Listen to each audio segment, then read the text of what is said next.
نبی اکرم صلی اللہ علیہ وسلم پر درود، اپنی حاجت اس کے بعد رکھیے، اور اس کے اندر بالخصوص اپنی مغفرت کے ساتھ شروع کیجیے، اللہ میری مغفرت، اس کے بعد میرے فلاں اعمال اور فلاں اعمال اور فلاں اعمال. ٹھیک. اسی طرح دعا جامع ہو، کم الفاظ والی ہو، اور دو ٹوک ہو، ڈائریکٹ ٹو پوائنٹ ہو. جامع سمجھتے آپ؟ کم الفاظ والی. آپ صلی اللہ علیہ وسلم لمبے لمبے الفاظ پسند نہیں کی دعا میں، خوب لمبے لمبے اشعار پڑھ رہے، یہ پڑھنا ہے. جامع ہو. جیسا کہ ایک شخص جو ہے وہ دعا کر رہے تھے اور کہتے اللہ مجھے جنت دے، جنت کے سیدھے ہاتھ پہ اتنے درخت دے، جنت کے الٹے ہاتھ پہ اتنے درخت دے، جنت کی کھیت. تو ان کے والد نے کہا، آپ صلی اللہ علیہ وسلم نے ہمیں منع کیا تھا ایسی دعاؤں کے تعلق سے، ایسی تفصیلی. جامع دعا کرو جنت دے. اب جنت میں سب کچھ مل جائے گا نا، یہ خواہ کیوں کر رہے تم اتنے جھاڑ ادھر اتنے جھاڑ ادھر، یہ اللہ خود دے دیں گے یہ سب. اور جہنم سے پناہ مانگنا ہے تو صرف یہ دعا کرو اللہ جہنم سے پناہ دے. اتنی تفصیلات کیوں کی جہنم کی، یہ پناہ دے اور وہاں سے پناہ دے، صرف آپ کر لیجیے خالی. سمجھ رہے ہیں بات کو؟ تو جامع ہو، لمبے لمبے الفاظ، تفصیلی نہ ہو، جامع ہو. اے اللہ جنت دے، جنت کی نعمتیں خود مل جائیں گی نا ساتھ میں. اس کو کیا آپ کو ضرورت بولنے کی اتنے جھاڑ، اتنی حوریں، اتنے فلاں، اتنے گھر، اتنے پیسے، ضرورت ہی نہیں ہے نا. جنت مل گئی، سب کچھ آ گیا. جہنم سے بچ گئے، سب کچھ ہو گیا. اتنا کیوں کہ اللہ جہنم کے وہ حصے سے نجات دے اور وہ حصے سے نجات دے اور وہ حصے سے، خالی آپ بول دیجیے بس. بات سمجھ رہے آپ؟ ٹھیک ہے. جامع ہو اور دو ٹوک ہو. دو ٹوک. یہ دعا کوئی نہ کرے اللہ تو بہتر سمجھے تو دے. یہ دعا درست نہیں. کیوں؟ اللہ پہ کوئی اتھارٹی ہے کہ جو بہتر سمجھے گا اور نہیں سمجھے گا؟ اس کے پاس تو پوری ملکیت ہے، وہ تو دے ہی سکتا ہے. آپ مانگیے کیا مانگنا ہے آپ کو، بولیے اپنے ڈور اللہ یہ چیز مجھے خیر ہے تو دے دے، ختم. تو چاہے تو خیر دے دے، یہ کوئی آپشن نہیں. اللہ کے اوپر کیا کوئی باس ہے اس کا جو اس کو وہ کرے گا کہ تو چاہے تو مطلب وہ کسی سے پوچھے؟ ڈائریکٹ اپنے دو ٹوک الفاظ میں کیجیے اللہ یہ چیز خیر ہو تو دے دے، بس ختم. دو ٹوک ہو، مضبوط الفاظ ہو، جامع الفاظ ہو، کم الفاظ ہو، اور اپ ٹو دا پوائنٹ ہو دعا اپنی. اور یہ نہیں کہ اللہ کو آپشنز کے ساتھ تو خیر تو بہتر سمجھے تو دے، بلکہ آپ نے کہا سیدھے اپ ٹو دا پوائنٹ. آپ کہے اللہ اگر خیر ہو تو یہ چیز مجھے دے دے، شر ہو تو اس سے محفوظ رکھ. ختم ہو گیا. دو ٹوک الفاظ میں کہے، یہ نہ کہے صحیح بخاری کی روایت یہ نہ کہے کہ جو اللہ تو چاہے تو، بلکہ اللہ کے اوپر کوئی بڑا نہیں، اس کا حاکم نہیں ہے کوئی، وہ خود سنتا ہے، لہٰذا دو ٹوک الفاظ میں دعا کرو. اسی طرح دعا مانگتے ہوئے دعا کی قبولیت کا آپ کو یقین رکھنا ہوگا دل میں. جب آپ شخص سے دعا کریں گے نا، ہوتی نہیں ہوتی چلو کر لیں گے، لیکن آپ دعا نہیں ہوتی قبول آپ کی، اب نہیں ہوتی، چونکہ آپ ایسی بارگاہ میں جا رہے ہیں جو اتنا غنی ہے، جو کسی کو لوٹاتا نہیں ہے، اور وہاں جاتے وقت فقیر یہ سوچے کہ ملے گا نہیں ملے گا، چلو مانگ لیتے ہیں، پھر نہیں ملتا. مانگنے والے کو بالکل ڈٹ کر جانا چاہیے کہ اس دربار سے کوئی واپس نہیں جاتا. یہاں تو بھر دے جھولی کس کس سے چالو ہے، اور وہ نہیں بھرے گا، ہے نا. لوٹ کر جاؤں گا نا میں خالی، میں الفاظ نہیں دہرانا چاہتا ہوں، ہے نا، اس لیے کہ وہ الفاظ درست نہیں، شرکی الفاظ ہے، کسی نبی اور ولی سے مانگ نہیں سکتے ہم. تو جب وہ لوٹا سکتے جھولی بھر کر، تو رب کس کو کیسے وہ کریں گے، وہ تو دینے ہی والا ہے. تو آپ یقین کریں کہ دعا قبول ہونے والی میری، وہ 3 شکلوں میں، وہ یاد رکھیں ہمیشہ. اور پھر دو ٹوک الفاظ میں کیجیے، یقین کے ساتھ کیجیے اللہ قبول کریں گا. اور دعا پوری توجہ اور یکسوئی سے کیجیے. دعا میں خشوع ہو، جیسا نماز، روزہ، زکوٰۃ، حج، ذکر و اذکار، تلاوت قرآن میں خشوع، تو اسی طرح خشوع ہو. یہ نہیں کہ آپ بہت سے لوگ دعا کرتے ہیں ہاتھ چالو ہے بس، کچھ تو بھی چل رہا ہے بس، مطلب کوئی ان کو دعا میں خشوع نہیں، بس اور یہاں آمین آمین چل رہا ہے معاملہ. خشوع کے ساتھ، عاجزی، انکساری کے ساتھ، یکسوئی کے ساتھ. یہ جامع ترمذی کی روایت ہے، آپ نے فرمایا اللہ تعالیٰ سے قبولیت کے مکمل یقین کے ساتھ دعا کرو، اور یاد رکھو اللہ تعالیٰ غافل اور بے دھیان دل کی دعا نہیں سنتا اور قبول نہیں کرتا. غافل بے دھیان دل بس کر رہے اللہ بس میرے والدین کو فلاں کر دے، نہیں غافل ہے آپ، ادھر دیکھ رہے ادھر دیکھ رہے، یہ کام کیسا چل رہا، وہ کیسا ہو رہا، مسجد میں کیا کیا ہو رہا، گھر میں کیا کیا ہو رہا ہے نا، تو پھر دعا قبول نہیں ہوتی، یاد رکھیے.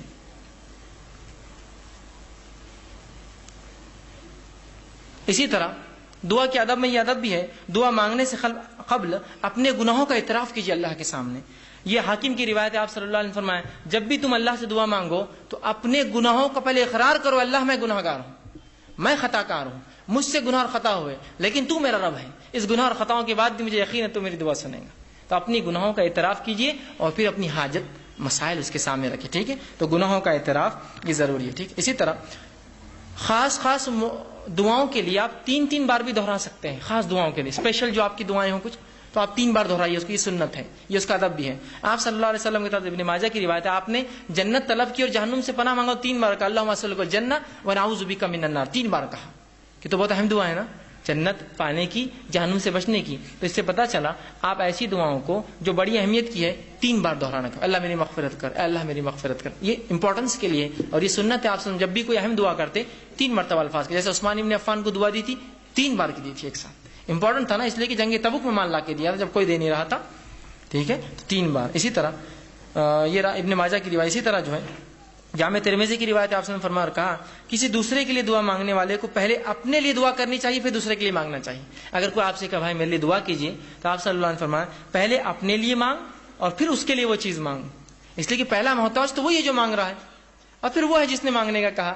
تو جب بھی کوئی آپ سے دعا کہے تو ضرور اپنے لیے مانگیے پہلے اور پھر اس سامنے والے کے لیے بھی دعا کیجیے. اسی طرح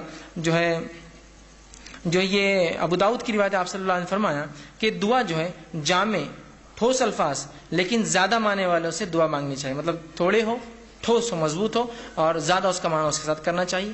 اسی طرح ہاتھ اٹھائے بغیر بھی دعا کرنا جائز ہے، لیکن ہاتھ اٹھانا سنت اور ادب ہے.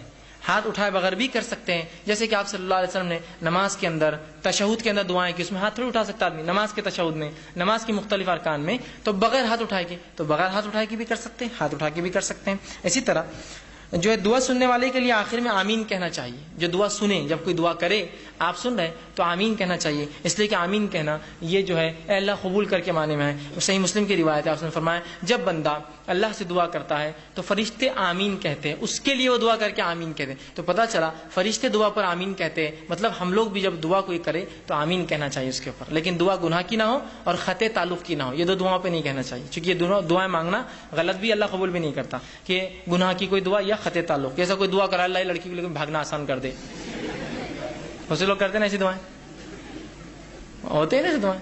تو بہرحال نوجوان اس لیے بول رہا ہوں تو یہ دعائیں نہیں قبول ہوتی کہ تو گناہ کی ہے نا. آپ ایسی دعا اللہ سے کرتے ہیں اللہ میرے کو شراب کی نعمت عطا فرما، ہے نا، میرے لیے جوا چرس گانجا یہ سب آسان کر، میرے کلب کو جو سٹے کا ہے اس کو خوب چلا، ہے نا، لوگوں کو خوب بیمار کر تاکہ میرے دواخانے میں آئے. گناہ کی ہے نا بھائی، بیمار لوگ ہوتے رہیں گے، دواخانے آتے رہیں گے، الگ چیز ہے، آپ دعا نہیں کر سکتے، اس کی گناہ ہے نا. ایک غلط چیز کی دعا کر رہے ہیں آپ، سمجھ رہے. جیسا پنکچر کسی نے دکاندار تو آپ کیا دعا کریں اللہ خوب پنکچر ہو گاڑیاں شہر میں میرے پاس آئے. پنکچر تو فطری چیزیں ہوں گی، آپ دعا نہیں، آپ یہ کریں گے اللہ میرے رزق میں برکت دے. اب وہ کیسی ہوں گی وہ ایک الگ چیز ہے. آپ بات سمجھ رہے، یہ دعا ہونی چاہیے، تو گناہ کی دعا نہیں ہونی چاہیے. اسی طرح معمولی سے معمولی چیز بھی اللہ سے مانگنا چاہیے. معمولی بہت معمولی چیز ہے اللہ سے مانگے. ہم لوگ سمجھتے نہیں بڑے مسئلوں میں اللہ کو لانا چاہیے، معمولی مسئلے میں نہ کو کہ اللہ کو جو خام خواہ لانے کا نہیں. ہر مسئلے میں اپنے رب سے تعلق جوڑیے اپنا. اور معمولی دعا بھی آپ صلی اللہ علیہ وسلم سنیے کیا فرمایا، جامع ترمذی کی روایت ہے، انس بن مالک رضی اللہ عنہ فرماتے آپ نے فرمایا اور کہا تم میں سے ہر ایک اپنی ضرورت اللہ سے مانگے، حتیٰ کہ جوتے کا تسمہ لیس بھی ٹوٹ جائے تو اللہ سے مانگے اللہ نہیں لیس چاہیے. اور اگر نمک کی کمی ہو تو اللہ سے مانگے اللہ نمک چاہیے مجھے. اس کے بعد کوشش، میں نے پہلے بیان کر دیا، کوشش کے ساتھ یہ سب چیزیں جڑی ہوئی ہیں کہ تسمہ لینے جائے، کوشش کرے مال کما کے خریدے، نمک کے لیے باہر نکلے مانگے یا پھر خریدنے جائے، کوشش کے ساتھ، لیکن دعا پہلے.